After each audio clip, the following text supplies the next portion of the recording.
Hej, det I skal til at se nu, det er vores modul 11 eksamensprojekt. Det er en video, som består af to dele. Den første del er en del, vi har skudt ud i Kattegat-centret ved hjælp af 360-kamera. Den anden del, det er et forsøg på at illustrere en idé, vi fik i løbet af projektet, som desværre ikke blev til noget. God fornøjelse. Hej og velkommen til. Lige nu er vi hoppet ned i Kattegat-centrets store hajtank. Her vil vi i løbet af de næste par minutter fortælle lidt om de forskellige havdyr, som bor her i bassinet.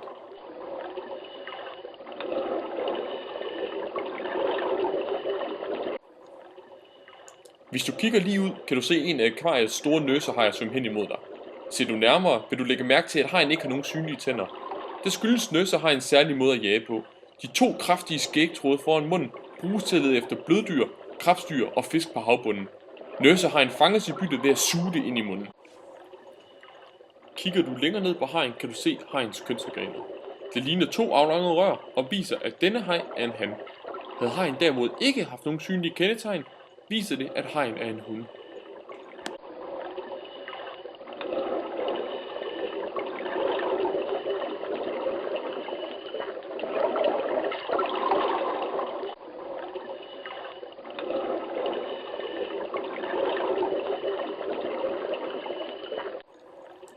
Du har sikkert lagt mærke til, at nogle af de store hajer har mindre fisk til at svømme meget tæt på sig.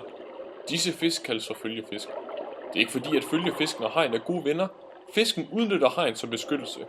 Det gør den ved at svømme så tæt på hajen, at hajen ikke selv kan spise fisken, og at de andre hajer ikke tør komme så tæt på den store haj.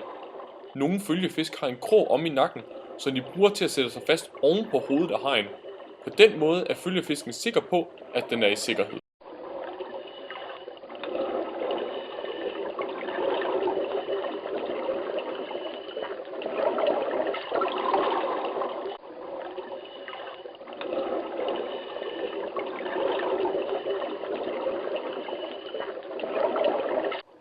Hvis du ser godt efter, kan du få øje på en af de største hajer i tanken, sandtigerhajen.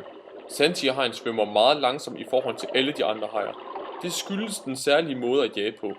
Sandtigerhajen prøver at lokke de andre fisk tæt på sig ved at virke fredelig, men tager ikke fejl. Kommer en uopmærksom fisk for tæt på hajens skab, kan hajen med utrolig fart og styrke spide fisken med den skarpe tænder, hvorefter den fortsat glider stille gennem vandet.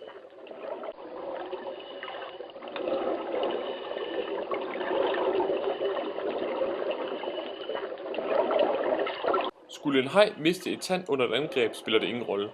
For det første har den mange rækker af tænder i munden, og for det andet danser hele til nye tænder. Det varierer meget fra art til art, hvor ofte de skifter tænder. Nogle arter får nye tænder ved 8. til 10. dag, mens andre kun får en gang hver anden måned. Hajernes tænder er forskellige og er bestemt ud fra hajens art. Det er fordi, at tænderne har forskellige opgaver, alt efter måden som hajen jager på.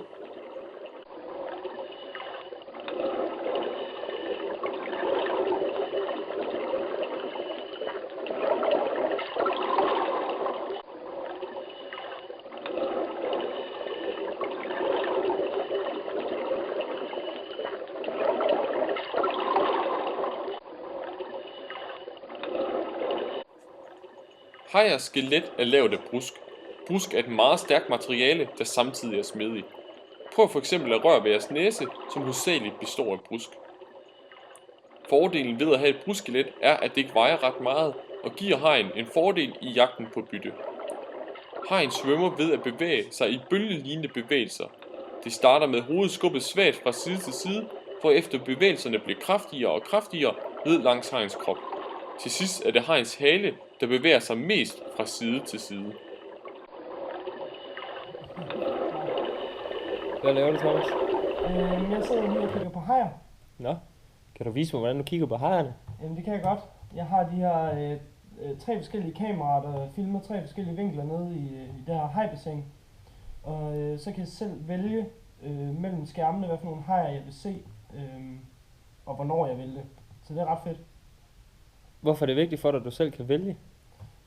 Jeg synes jo, det er vigtigt, at pædagogen indfører det aktive valg i undervisningen.